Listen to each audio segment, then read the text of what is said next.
मैं एक लाइन कहूँगा कि उत्तराखंड में जो हमारे धार्मिक स्थल हैं, इन पर केवल हम उत्तराखंडियों का अधिकार है। हम इनके साथ जो करें वो हमारी इच्छा है।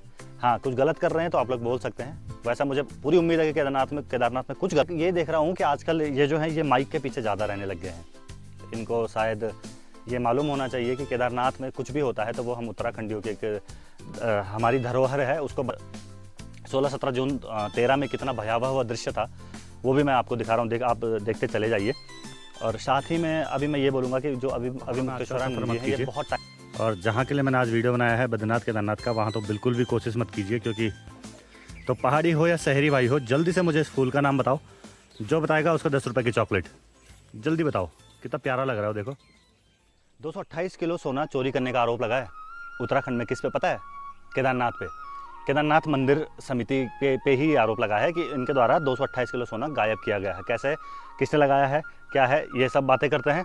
ब्लॉग शुरू करते हैं। सबसे पहले बिना देरी के शुरू करते हैं। नमस्कार, प्रणाम, पहलाग दोस्तों, मैं ब्रजेश बहुगुणा स्वागत करता हूं आपको अपने आज के ब्लॉग में।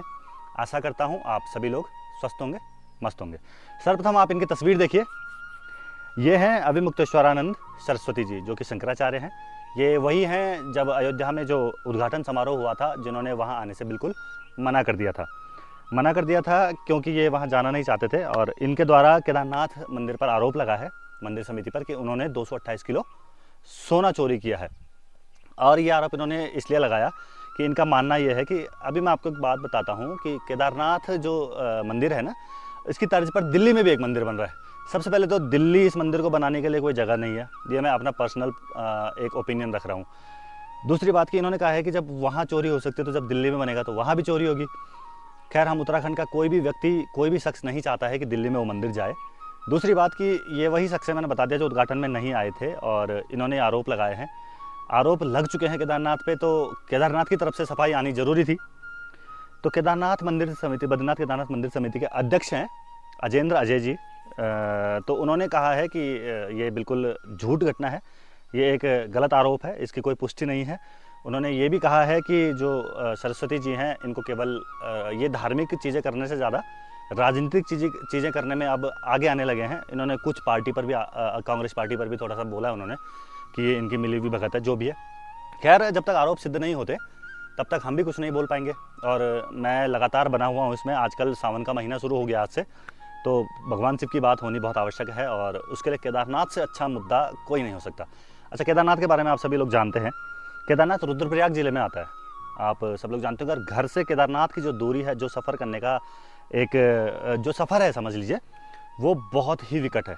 ये आप जानते हैं। 22-25 किलोमीटर तो वहाँ पैदल चलने के लिए। और केदारनाथ हमेशा से सुर्खियों में बना रहा है। कभी वो सुर्खियों में बना रहा है कि बच्चे घोड़े पर चल रहे हैं, बूढ़े जो हैं वो पैदल आ रहे हैं। मतलब ये एक कमेंट पास किया गया था कि जवान लोग हो पैदल चलो, तुम घोड़े पर जा रहे हो।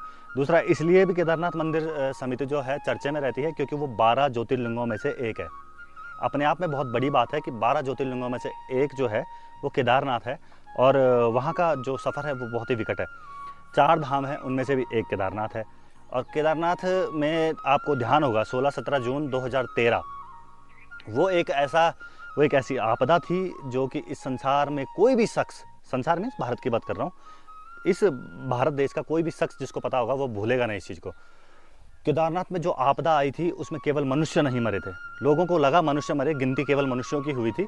किसी ने मवेशियों पे ध्यान नहीं दिया। कितने लोग वहाँ बेरोजगार हो गए, बेघर हो गए, कितने जानवर मरे, उसकी कोई गिनती नहीं है। कितनी जानें वहाँ गई हैं उसका कोई रिकॉर्ड में जो लिखा है ना, उस पर भरोसा मत कीजिएगा। अलग है जो रियलिटी है वो बहुत अलग है। केदारनाथ मंदिर समिति पर आरोप लगाना बहुत ही गलत है। और उत्तराखंड से हूँ मैं, तो आप सभी लोग मेरे उत्तराखंड के भाई हैं। एक बार आप ज़रूर मुझे ये ज़रूर बताना कि ये बात मैं क्या सही कह रहा हूँ कि गलत कह रहा हूँ, कि जो केदारनाथ है ना, केदारनाथ उसकी तरह दिल्ली में कभी नहीं बन सकता। जैसे एग्जांपल देता हूँ, एक आदमी है, सपोज़ उसकी दोनों टांगें टूट जाती हैं, दोनों टांगें। तो अब जब उसकी नकली टांगें लगती हैं तो क्या वो नकली टांगें उसे वो फील दे पाएंगी जो असली देती थी? आप बताइए, नहीं दे पाएंगी। इसी तरीके से जो केदारनाथ है, अगर उसकी जगह तुम कहीं पे दिल्ली में कहीं भी केदारनाथ बनाओगे वो वैसा फील नहीं देगा। ऊपर से क्या हो जाएगा पता है? केदारनाथ की जो छवि है वो ख़राब हो जाएगी। लोग, दिल्ली के लोग जो होंगे वो वहाँ जाएंगे, वहाँ सेल्फी पॉइंट बना देंगे उसको, वो पिकनिक स्पॉट बन जाएगा। वो फिर धार्मिक स्थल नहीं रहेगा, वो मनोरंजन का एक साधन बन जाएगा। तो मेरे हिसाब से केदारनाथ के साथ छेड़छाड़ करना बहुत ही गलत है। क्योंकि आप भगवान शिव का रुद्र रूप जानते हैं और परिचित हैं। जिन लोगों ने अपने परिवार खोए हैं वो अच्छे से जानते हैं। युवा जो ब्रिगेड है उनके लिए तो यात्रा जो है बनी भी नहीं है धाम की, 4 धाम की यात्रा। हमारे गांव में पहले बोलते थे कैसे बल जानो, यात्रा बल जानो। तो जो यात्रा जाता था तो उससे बिल्कुल अपने पूरे परिवारों को वो गले लग के जाता था, सबको मिलके कि यार वहाँ से वापसी होना लगभग नामुमकिन है। आज भी बात सच है, वहाँ से वापसी बहुत नामुमकिन होती है। हाँ, जो लोग आ गए वो बहुत लकी हैं। बहरहाल मुद्दा ये था कि क्या केदारनाथ मंदिर समिति में सच में 228 किलो का जो सोना है वो गायब किया गया। इसकी पुष्टि तो तभी हो पाएगी जब जांच होगी और ये बातें खुलेंगी। मैं इस बारे में ज़्यादा नहीं जानता, मैंने सिर्फ सुना, पढ़ा और आपके सामने ये बात रखी क्योंकि ये बहुत चर्चा का विषय बना हुआ है। आजकल सावन का महीना शुरू ही हुआ था कि केदारनाथ चर्चा का विषय बन गया। केदारनाथ बहुत ही रमणीय स्थान है, बहुत ही सुंदर, और रुद्रप्रयाग मेरी सबसे फेवरेट जगह है, सबसे फेवरेट। जितने ज़िले हैं ना, मैं टिहरी ज़िले से हूँ, लेकिन बेस्ट अगर मैं किसी ज़िले को मानता हूँ रुद्रप्रयाग। उसका एक रीज़न है, वहाँ एक मंदिर है त्रिजुगी नारायण का। मतलब मैं बोल सकता हूँ मनमोहक तेरी छवि निराली, वो त्रिजुगी नारायण के लिए बोलना बहुत सही है। कहते हैं कि शिव पार्वती का वहाँ विवाह हुआ था। मेरी दिले तमन्ना है अगर मैं आप लोगों के प्यार और आशीर्वाद से अगर कभी इस लायक बना ना, मैं कभी भी शादी वादी का, तो मेरा सबसे पहला सपना है कि त्रिजुगी नारायण में शादी हो, और वो तभी पॉसिबल है अगर आप लोगों का आशीर्वाद और प्यार बना रहे। खैर, केदारनाथ मंदिर में जो केदारनाथ मंदिर के बारे में है, लगातार मैंने बताया आपको चर्चा का विषय भी बना रहता है। और 228 किलो सोना जो गायब हुआ है उसकी भी छानबीन होगी। ये सब चीज़ें अभी आगे खुलेंगी धीरे धीरे। लेकिन एक मेरा पर्सनल ओपिनियन है कि जो अभिमुक्तेश्वरानंद सरस्वती जी हैं, मैंने आपको इनकी तस्वीर दिखाई। केदारनाथ में जो आपदा हुई वो भी तस्वीरें मैं आपको दिखा रहा हूँ कि 2016-17 जून 13 में कितना भयावह हुआ दृश्य था, वो भी मैं आपको दिखा रहा हूँ। आप देखते चले जाइए। और साथ ही में अभी मैं ये बोलूँगा कि जो अभिमुक्तेश्वरानंद जी हैं, ये बहुत टाइम से, ये शंकराचार्य हैं जो कि अपने आप में बहुत ही पूजनीय एक उपाधि होती है। और मैं ये देख रहा हूँ कि आजकल ये जो हैं ये माइक के पीछे ज़्यादा रहने लग गए हैं। इनको शायद ये मालूम होना चाहिए कि केदारनाथ में कुछ भी होता है तो वो हम उत्तराखंडियों के एक हमारी धरोहर है, उसको बना के रखने का, उसमें सब चीज़ का जो योगदान है सबसे पहले उत्तराखंड का है। उसके बाद हमारे जो भी हैं राजनेता वो उसमें उसके बाद इन्वॉल्व होते हैं। वो अगर वो लोग केदारनाथ में हवाई पट्टी नहीं बनाते, केदारनाथ में रास्ता नहीं बनाते, वो हमारे लिए अच्छा ही था। कम से कम हम लोग तो अपनी धार्मिक आस्था के साथ ऐसे खिलवाड़ होते हुए तो नहीं देखते। कहते हैं कि 1% जिस दिन केदारनाथ मंदिर के कपाट खुले थे ना, 1% क्या बोलते हैं उनको, मैं नाम भूल रहा हूँ। अरे उनको क्या बोलते हैं, साधु संत, मेरे दिमाग में नहीं आ रहा है। 1% जो है श्रद्धालु थे, 1% श्रद्धालु थे और 99% यूट्यूबर थे, लाइक मी, मतलब मेरी तरह।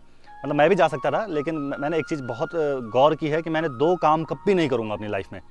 एक मंदिर के नाम पे अपना चैनल नहीं चलाना चाहता, मतलब झूठ बोलने के नाम पे, फरे मंदिर में ये दिखाना वो दिखाना।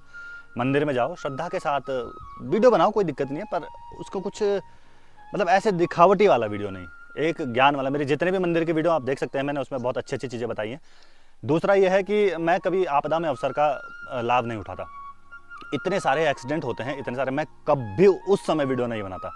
उस समय ज़रूरत होती है उनकी मदद करने की।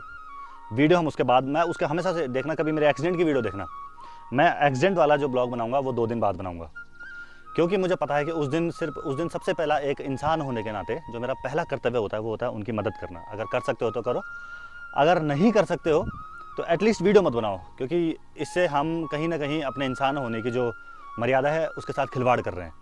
तो केदारनाथ पे मैंने काफ़ी कुछ आपको बताया, आपदा और उसके बारे में जो बातें हो रही हैं। मैं एक लाइन कहूँगा कि उत्तराखंड में जो हमारे धार्मिक स्थल हैं, इन पर केवल हम उत्तराखंडियों का अधिकार है। हम इनके साथ जो करें वो हमारी इच्छा है। हाँ, कुछ गलत कर रहे हैं तो आप लोग बोल सकते हैं, वैसा मुझे पूरी उम्मीद है कि केदारनाथ में कुछ गलत नहीं हुआ है। बाकी आप सभी लोग मेरी बात से सहमत होंगे। अगर सहमत हैं तो इस ब्लॉग को शेयर कीजिए, और लाइक और शेयर तो मतलब शेयर कीजिए, लाइक सब्सक्राइब तो आप कर रहे हैं और करवाइए भी औरों से। खैर, अभी आगे बढ़ते हैं, देखते हैं घर पे मैं आपको कुछ और 2-3 चीज़ें बताऊंगा। फिलहाल खाने का टाइम हो चुका है, पहले खाना खा लेते हैं, उसके बाद मिलते हैं आपको ब्रेक के बाद। देखिए, आजकल पहाड़ों में मौसम भी बहुत ख़राब हो रखा है। आज देखिए, अभी मैंने वीडियो शूट की तो उसके बाद खाना ही खाया और आपको दिखा रहा हूँ, मौसम एकदम ख़राब, हल्की बूंदाबांदी भी हो रही है, बिल्कुल कोहरा लगा हुआ है। पहाड़ों में आजकल सफ़र मत कीजिए, और जहाँ के लिए मैंने आज वीडियो बनाया है बद्रीनाथ केदारनाथ का, वहाँ तो बिल्कुल भी कोशिश मत कीजिए, क्योंकि ऐसे सिचुएशन में वहाँ तो इतनी भयंकर बारिश होती है जिसका कोई आइडिया नहीं है। मैं हर दिन आपसे एक क्वेश्चन पूछता हूँ और एक फूल दिखा के क्वेश्चन पूछता हूँ। आज भी मैं आपको एक इतना भयंकर पेड़ दिखाऊंगा ना, आजकल उस पर ऐसे मस्त फूल लगे हुए हैं ना। वैसे तो खैर ये मक्के के पेड़ मेरे बराबर हाइट के हो गए, पर ये नहीं दिखाऊंगा मैं आपको। आपको मैं दिखाऊंगा दूसरा एक फूल का पेड़ है, ये वाला। ये देखिए, ये तो आपका देखना बनता है। क्या मस्त फूल, और ये फूल मैं लेके आया हूँ, ये मैंने लगाया है, देख रहे हो आप। तो अब आपसे ये सवाल है कि इस फूल का नाम बताइए। जितने भी लोग हैं, ये पहाड़ में बहुत ज़्यादा होता है, अब ये शहरों में भी होता है। तो पहाड़ी हो या शहरी भाई हो, जल्दी से मुझे इस फूल का नाम बताओ। जो बताएगा उसको 10 रुपये की चॉकलेट। जल्दी बताओ, कितना प्यारा लग रहा है देखो। उसके साथ ही यहाँ पर मुझे मिली स्ट्रॉबेरी। देहरादून में देखा आपने, वो डब्बे पे बेचता है जो 100 200 रुपये की स्ट्रॉबेरी, ऐसी होती हो, पर ये बहुत टेस्टी होती है।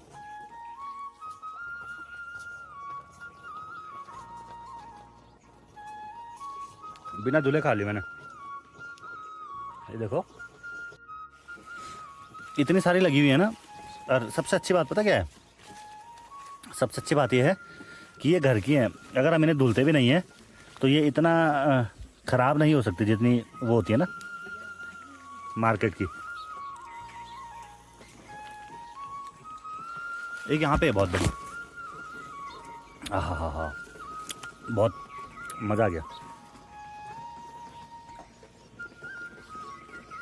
गांव में रहने का ये फ़ायदा बहुत बढ़िया है कि बहुत सारी चीज़ें खाने को मिल जाती हैं। और गांव में लगने वाले जो फ्रूट्स हैं वो होते भी अच्छे हैं, टेस्टी होते हैं, स्वादिष्ट होते हैं। तो बद्रीनाथ के बारे में जो मैंने आज बोला, वो आई होप, सॉरी, केदारनाथ के बारे में, पता नहीं क्यों मेरे दिमाग में मैं बहुत कंफ्यूज होता हूँ बद्रीनाथ और केदारनाथ के नाम से। मैंने जब आज वो वीडियो बनाया ना, उससे पहले 5-6 शूट मैंने ऐसे ही किए। मैंने उसको बद्रीनाथ ही बोला, केदारनाथ है वो, केदारनाथ। ये देखिए, ये हमारे बाग में एक फूल लगा है, देखिए कितना प्यारा फूल है ना। फूल तो बहुत लगे हुए, खैर जैसे देखो, 1 2 3, ठीक है। ये मैंने आपको दिखा दिया 4, इसका एक छोटा वर्जन 5, ये तुलसी है 6, एक फूल ये है गजरे वाला 7, मोगरा बोलते हैं जिसको।